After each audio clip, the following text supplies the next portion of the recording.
Assalamualaikum warahmatullahi wabarakatuh. Semangat pagi anak. Pada pagi hari ini kita akan baca tema 5, subtema 3, pembelajaran 5. Pada pembelajaran 5 ini kita akan belajar yaitu bahan konduktor dan isolator yang ada di sekitar kita. Barang-barang dalam kehidupan sehari-hari banyak yang memanfaatkan sifat benda sebagai konduktor dan isolator. Apakah itu? Contohnya di sini ada selimut dan banjir. Di mana selimut ini adalah memerangkap udara adalah isolator sehingga tidak mengantarkan panas yang keluar dari tubuhmu. Jadi ada gambar di atas yaitu oven atau pemanggang juga menggunakan prinsip perpindahan panas secara konduksi. Dengan menggunakan bahan konduktor seperti aluminium diharapkan panas dari sumber panas seperti kompor tidak keluar, sehingga panas tersebut dapat mematangkan kue atau masakan ya, yang dipanggang. Pemanggang biasanya berbentuk kotak dan tertutup. Bentuk yang tertutup ini ingin memaksimalkan panas untuk mematangkan makanan secara merata. Kamu tentu memiliki setrika di rumah ya, milik mamamu itu. Dahulu ketika listrik belum banyak digunakan seperti ini ya, masyarakat menggunakan bara arang sebagai sumber panas. Arang hitam dibakar terlebih dahulu, setelah menjadi bara baru kemudian dimasukkan ke dalam setrika. Setrika ditutup dengan pegangan yang terbuat dari kayu. Biasanya setrika arang ini terbuat dari tembaga yang berat, berbeda dengan setrika listrik yang digunakan saat. Sumber panas berasal dari aliran listrik yang memanaskan kumparan di bagian bawah setrika agar panasnya sampai dari kabel listrik ke bagian maka pada alas atau bagian bawah setrika dibuat dari bahan logam. Sedangkan bagian pegangan setrika terbuat dari plastik yang bersifat isolator atau tidak bisa menghantarkan.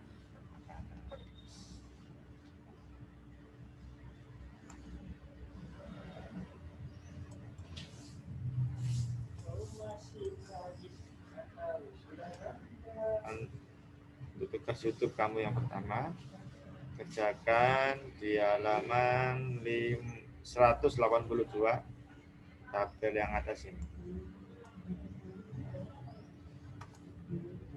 Lanjut materi selanjutnya.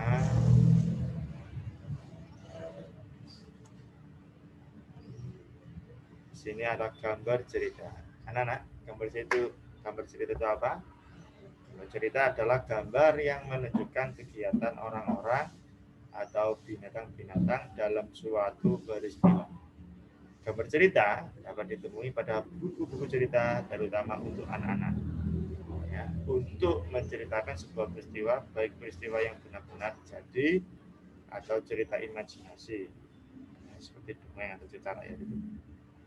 Nah, menggambar cerita dapat dilakukan dengan teknik kering dan teknik basah.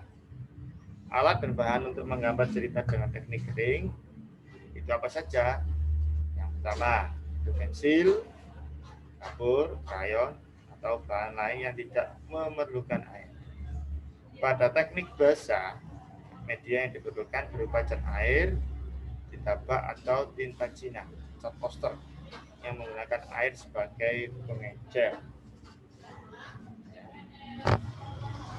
Nah, ini teknik keringnya yang menggunakan pensil. Nah, contohnya seperti ini. Pakai krayon, nah ini. Pakai pulpen atau spidol, nah ini.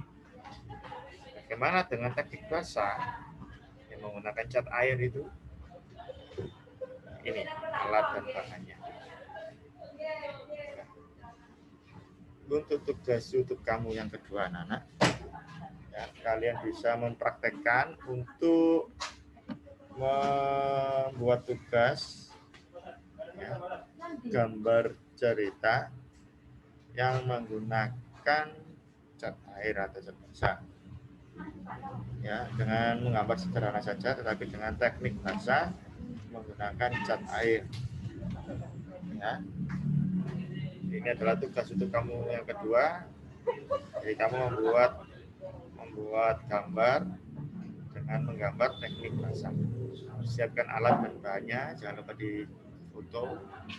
Terus gambar yang pertama itu juga difoto dan hasil akhirnya juga difoto. Jadi gabungkan jadi satu foto. Ini adalah tugas untuk kamu yang kedua.